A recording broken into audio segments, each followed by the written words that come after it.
So I got to thinking about the thing of focusing on what's in front of me, focusing on what, and it reminded me of a story out of Matthew chapter 14, where Jesus had sent the disciples across the sea, and a storm had arisen. They were out in the middle of the sea, and the storm arose. Jesus was not with them in this particular account, and it was like at midnight, and Jesus came walking. I mean, the guys were concerned about getting swamped and drowning and all that kind of stuff. And Jesus came walking to them on the water. The account in Matthew 14 says that Peter saw that it was Jesus, and he said, "Hey, Jesus, let me come walking to you on the water."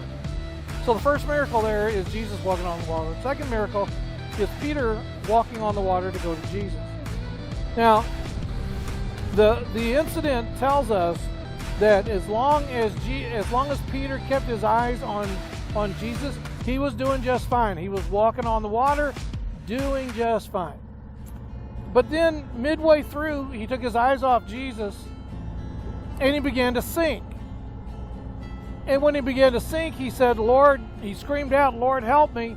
And Jesus reached down very kindly, compassionately, caringly, reached down, took his hand, pulled him up, and then he said, "Hey, Peter, why did you doubt? You have little faith." It didn't say you didn't have any faith. He said, "Oh, you have little faith, why did you doubt?" Now, I got to thinking about that and the principles behind that, and what God is trying to teach you and I through that event actually happened. The miracles actually did happen. But beyond that, what is God trying to teach you and I about taking our eyes, what happens when we take our eyes off Jesus?